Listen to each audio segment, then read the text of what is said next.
पिछले कई दिनों से बहुत सारी किसान महापंचायतों में गए हैं, लेकिन जितने अनुशासन में यहां के किसान और नौजवान बैठे हैं, इतने अनुशासन में हमने कहीं और के किसान और नौजवान नहीं देखे। यहां की माताएं बहनें जिस अनुशासन में बैठी हैं वो लाजवाब है। और भाइयों, मैं अपने बुजुर्गों से और नौजवानों से एक बात कहना चाहता हूं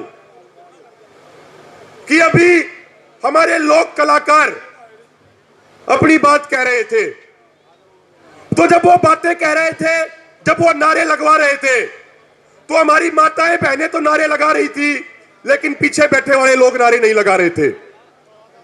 साथियों, जो ये आंदोलन खड़ा किया, आंदोलन किसान नेताओं ने खड़ा किया, लेकिन इस आंदोलन को जन आंदोलन बनाने का काम हमारे लोक कलाकारों ने किया है।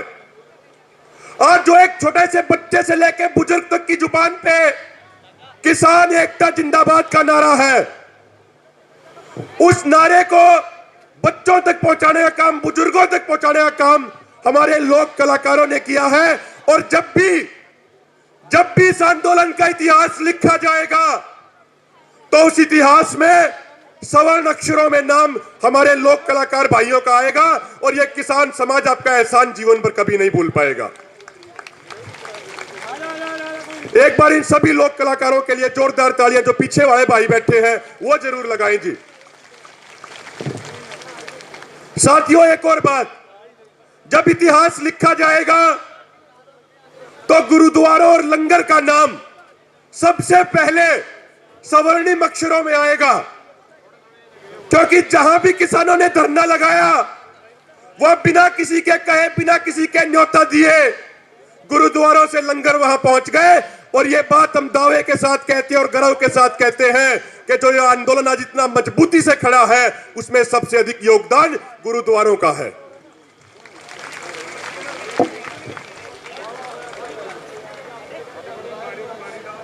साथियों, अभी कल जब हम बेंगलोर में थे, तो एक बहुत बड़ा किसान सम्मेलन आयोजित वहां पे किया गया किसानों को श्रद्धांजलि देने के लिए।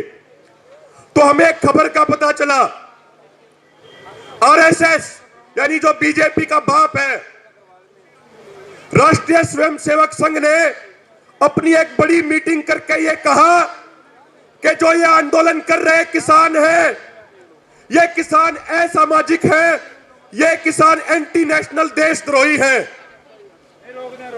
आरएसएस के उन लोगों को इस सिरसा की क्रांतिकारी माटी से हम एक बात कहना चाहते हैं, मेरे भाइयों, आप ये बताइए कि कौन सामाजिक है और कौन असामाजिक है। इस आंदोलन के दौरान हिंदू, मुस्लिम, सिख, ईसाई आपस में बैठ के एक ही लंगर में खाना खा रहे हैं, एक साथ दूध चाय पी रहे हैं, एक साथ बातचीत कर रहे हैं। ना कोई वहां हिंदू है, ना कोई सिख है, ना कोई ईसाई है, ना कोई मुसलमान है। वहां पे हम सब मिलके सिर्फ भारत के किसान हैं, भारत के किसान हैं। तो एक तरफ इस आंदोलन ने धर्म और जातियों के बंधन तोड़ के भारत के किसान को किसान बना दिया, और दूसरी तरफ वो आरएसएस और बीजेपी के लोग हैं जो धर्म के नाम पे लोगों को लड़वाते हैं, जो जाति के नाम पे लोगों की लड़ाई कराते हैं, जो धर्म के नाम पे किसी को मरवा देते हैं, किसी को मार देते हैं, जो लोगों का खून चूस के अपनी राजनीति चलाते हैं, अपनी कुर्सी बचाते हैं। तो मेरे भाइयों, मुझे बताइए, पूरे देश को जोड़ने वाले लोग, पूरे देश को इकट्ठा करने वाले किसान भाई सामाजिक है या असामाजिक है? आप मुझे बताइए भाइयों, मुझे बताइए कि पूरे देश को जोड़ने वाले किसान सामाजिक है या असामाजिक है? और दूसरी तरफ जो लोग अपनी वोट के लिए लोगों को बांटते हैं, धर्म के नाम पे, जाति के नाम पे लड़ाई कराते हैं, असली असामाजिक वो लोग हैं। तो असली असामाजिक आरएसएस और बीजेपी वाले लोग हैं। भाइयों, दूसरी बात उन्होंने कही कि ये देशद्रोही है। हम कहना चाहते हैं उन लोगों को कि अपना इतिहास उठा के देख लो और हमारा इतिहास उठा के देख लो। आजादी के समय हमारे पूर्वजों ने अपनी कुर्बानी दी थी देश को आजाद कराने के लिए, हिंदुस्तान को मजबूत बनाने के लिए हमारे बुजुर्गों ने अपनी शहादत दी थी। और आज जो ये देश को बचाने की लड़ाई देश का नौजवान और किसान लड़ रहा है, यदि आज देश को बचाने के लिए हमें अपना सर कलम कराना पड़ा तो हर एक नौजवान हर एक किसान तैयार है, हम पीछे नहीं हटेंगे। और दूसरी तरफ आरएसएस वाले वो लोग हैं, 1942 में जब अंग्रेज भारत छोड़ो आंदोलन चल रहा था, पूरा देश उस आंदोलन के साथ था, तो बीजेपी वालों के पूर्वज आरएसएस के संगी लोग अंग्रेजों की गुलामी कर रहे थे, अंग्रेजों की चमचागिरी कर रहे थे, अंग्रेजों के तलवे चाट रहे थे। तो हमें ऐसे लोगों से देशभक्ति का सर्टिफिकेट नहीं चाहिए। साथियों, दो छोटी छोटी बातें आपके सामने और रखूंगा। अभी मेरे से पहले वाले वक्ता एक बात कह रहे थे, बड़े काम की बात उन्होंने कही। उन्होंने कहा कि जब तक हमारे विचार मजबूत नहीं होंगे, जब तक हम यहां से मजबूत नहीं होंगे, तब तक आंदोलन लंबा नहीं लड़ पाएंगे। बिल्कुल सही बात कही। साथियों, आपको इस बात की जानकारी होनी चाहिए कि सरकार क्या कह रही है और किसान नेता क्या कह रहे हैं। भाइयों, एक एमएसपी गारंटी का मुद्दा है। मोदी साहब कहते हैं कि एमएसपी था, एमएसपी है और एमएसपी रहेगा। तो हमारे जो बूढ़े किसान हैं, कई बार वो हमसे ही पूछ लेते हैं कि भाई साहब, सरकार तो कह रही है कि एमएसपी था, एमएसपी है और एमएसपी रहेगा, तो आप बात मान क्यों नहीं रहे हो? और गोदी मीडिया बहुत सारा दुष्प्रचार करती है, पूरे देश को गुमराह करने का काम करती है। तो जो किसान आंदोलन की जो सच्चाई है, जो किसान नेता जो बात कह रहे हैं, वो बात ऐसी पंचायतों के माध्यम से ही आप तक पहुंचती है। भाइयों, सरकार ये कह रही है कि अब तक जिन जिन राज्यों में जिन जिन फसलों की जितनी जितनी खरीद एमएसपी पर होती आई, वो खरीद आगे जारी रहेगी। ये बात सरकार लिखित में देने को तैयार है। लेकिन हमारी ये मांग नहीं है भाइयों, हमारी मांग है कि जिन 23 फसलों का एमएसपी भारत सरकार द्वारा तय किया जाता है, उन 23 की 23 फसलों को एमएसपी पर खरीदे जाने की गारंटी का कानून बनाया जाए। यह हमारी मांग है। तो जो सरकार कह रही है और जो हमारी मांग है, उसमें जमीन आसमान का अंतर है। भाइयों, आप समझिए कि यह एमएसपी गारंटी कानून क्यों जरूरी है। आज हमारे गांव में यह स्थिति है कि कोई भी बाप अपनी बेटी का हाथ एक प्राइवेट कंपनी में नौकरी करने वाले नौजवान के हाथ में देना तो पसंद करता है, लेकिन 3-4 एकड़ की खेती करने वाले नौजवान किसान के हाथ में वो अपनी बेटी का हाथ देना पसंद नहीं करता। पसंद करता है तो आप बता दो जी, हम सारे गांव के ही बैठे हैं। पहले कहावत होती थी कि उत्तम खेती मध्यम बाण करे, चाकरी कुकर निदान, यानी खेती को सबसे उत्तम बताया गया था। लेकिन आज खेती इन राजनेताओं द्वारा सबसे निचले स्तर पर ला दी गई। साथियों, उसका कारण यह है कि सरकार एमएसपी तो घोषित करती है, लेकिन एमएसपी कभी किसानों को मिलता नहीं। भाइयों, एक 36 देशों के संगठन ओईसीडी और एक सामाजिक संगठन आईसीआरईआर ने एक रिपोर्ट छापी, और उस रिपोर्ट में उन्होंने कहा कि जिस एमएसपी का वादा पिछले 17 सालों में भाजपा और कांग्रेस की सरकारों ने हमारे किसानों के साथ किया है, यदि वही एमएसपी हमें मिलता तो भारत के किसानों को 45 लाख करोड़ रुपए पिछले 17 सालों में मिलना चाहिए था। मेरे भाइयों, 45 लाख करोड़ रुपया आप सबकी जेब में आना चाहिए था। हम सबकी जेब में 45 लाख करोड़ रुपया आना चाहिए था। लेकिन सरकारों ने जो वादा किया था वो एमएसपी भी हमें नहीं दिया, तो हमारी जेब से 45 लाख करोड़ रुपया निकाल लिया गया। मेरे भाइयों, क्या आप जानते हैं इस बात को कि देश के सभी किसानों के ऊपर जो पूरा कर्ज है वो कर्ज मात्र 10 लाख करोड़ रुपए का है। सिर्फ 10 लाख करोड़ रुपए का कर्जा हमारे आपके ऊपर है और जो सरकारों के ऊपर हमारा बकाया है वो 45 लाख करोड़ रुपए का है भाइयों। तो यदि सरकारों ने वादा खिलाफी और धोखाधड़ी ना की होती तो आज के दिन भारत के किसानों के ऊपर एक भी पैसे का कर्ज नहीं होना था, उल्टा 35 लाख करोड़ रुपए इन सरकारों को हमारा देना पड़ता है मेरे भाइयों। इसीलिए यह एमएसपी गारंटी कानून बहुत जरूरी है। साथियों, एक बात याद दिलाना चाहते हैं कि प्रधानमंत्री मोदी जी जब मुख्यमंत्री मोदी होते थे गुजरात के और ये कंज्यूमर अफेयर कमेटी के चेयरमैन होते थे, तो एक रिपोर्ट उन्होंने उस समय के प्रधानमंत्री डॉक्टर मनमोहन सिंह जी को भेजी थी और उस रिपोर्ट के पॉइंट नंबर B3 में मुख्यमंत्री मोदी जी ने लिखा था कि भारत के किसानों के लिए एमएसपी गारंटी कानून होना चाहिए।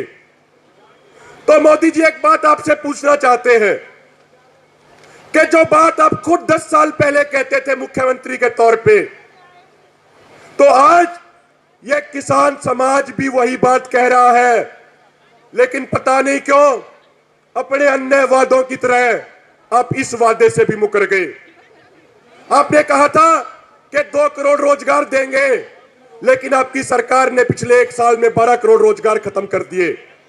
आप कहते थे 15-15 लाख रुपए खातों में डलवाएंगे, लेकिन एक भी पैसा देने की बात तो दूर, पूरे देश के लोगों के खून पसीने की कमाई का पैसा अपने बैंकों में जमा करा दिया और सभी लोगों को लाइनों में लगवा दिया।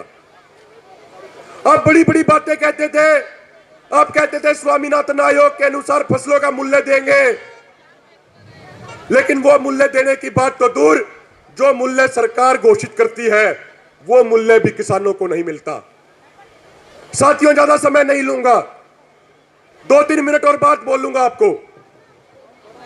आपको इस बात की जानकारी होगी कि यदि स्वामीनाथन आयोग के C2+50% फार्मूले के अनुसार पूरे देश का एवरेज गेहूं का मूल्य निकाला जाए तो वो बनता है 3,150 रुपया क्विंटल।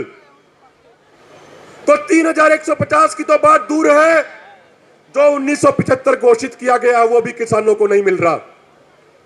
मेरे भाइयों, सरकार पूछती है कि कानूनों में काला क्या है, वो बात तो हम कई बार मीटिंग के अंदर बता चुके हैं। आपको सिर्फ एक छोटी सी बात बताना चाहता हूं। साथियों, सरकारी मंडी 2006 में बिहार में खत्म करी गई थी। आज आप बताओ कि शायद ही कोई ऐसा गांव होगा जहां बिहार के मजदूर भाई मजदूरी करने के लिए नहीं आते। आप उनसे पता करना, उनमें से अधिकतर 3-3, 4-4 एकड़ के जमींदार है बिहार में। हमने बिहार में जाके देखा है। आपने क्या कभी सोचा कि 3-3, 4-4 एकड़ के जमींदार अपनी खेती छोड़ के अपने घर से हजारों किलोमीटर दूर आके मजदूरी करने के मजबूर क्यों हो रहे हैं?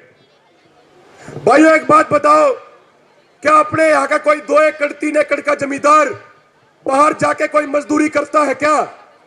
हाथ ऊपर करके बताओ एक बार, क्या अपने यहां का 2-3 एकड़ का जमींदार बाहर जाके मजदूरी करता है क्या? भाइयों, आपसे पूछ रहा हूं, जो आप भाई बैठे आगे, कि अपने यहां का 2-3 एकड़ का जमींदार बाहर मजदूरी करने के लिए जाता है क्या? नहीं जाता। क्यों नहीं जाता? क्योंकि हमारे यहां सरकारी मंडी है, हमारे यहां पे सरकारी खरीद है।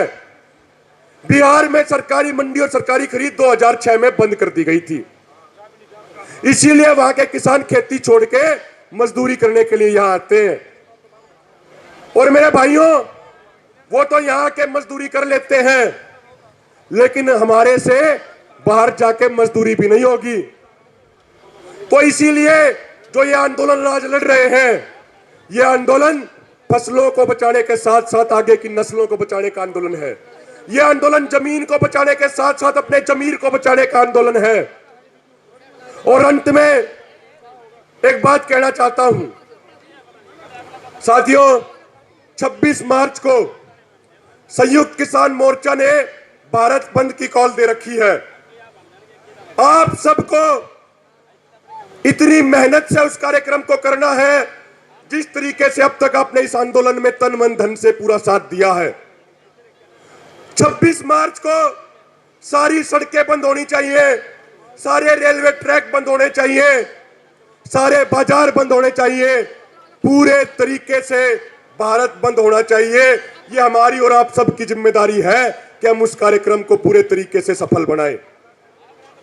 साथियों, 23 मार्च को शहीद आजम भगत सिंह, राजगुरु सुखदेव के शहादत दिवस पे संयुक्त किसान मोर्चा ने कॉल दे रखी है कि सभी धरनों पे शहादत दिवस उस दिन मनाया जाए और नौजवान बड़ी संख्या में वहां तक पहुंचे। तो दो मुख्य कार्यक्रम उस दिन हो रहे हैं। पहला यह है कि दिल्ली के बॉर्डरों पे उस दिन शहादत दिवस मनाया जाएगा। तो सभी नौजवानों से हाथ जोड़ के निवेदन है कि आप अधिक से अधिक संख्या में उस दिन दिल्ली के बॉर्डरों पर पहुंचे। दूसरा कार्यक्रम यह है कि शहीद आजम भगत सिंह के गांव खटकड़ कला में एक बहुत बड़ी पंचायत का आयोजन संयुक्त किसान मोर्चा द्वारा किया जा रहा है। तो वहां के आसपास के नौजवान उस दिन खटकड़ कला भी पहुंचे 23 मार्च को। और भाइयों, अंत में कुछ पंक्तियां कहना चाहूंगा। प्रधानमंत्री मोदी जी, एक बात आप ध्यान से समझ लीजिए कि जो हमारे देश का इतिहास है वो लोगों ने अपनी शहादत देके अपने खून से लिखा है। तो मोदी जी, आप ये बात सुन लीजिए कि खून से लिखा इतिहास, खून से लिखा इतिहास हम शाही से नहीं मिटने देंगे। खून से सत श्री अकाल। खून से लिखा इतिहास हम शाही से नहीं मिटने देंगे। बेच दिए होंगे रेल और जहाज तूने, लेकिन अपने देश के किसान को हम नहीं बिकने देंगे। अपने देश के किसान को हम नहीं बिकने देंगे। भाइयों, अंत में कुछ नारे लगा दो, वक्ता बहुत है।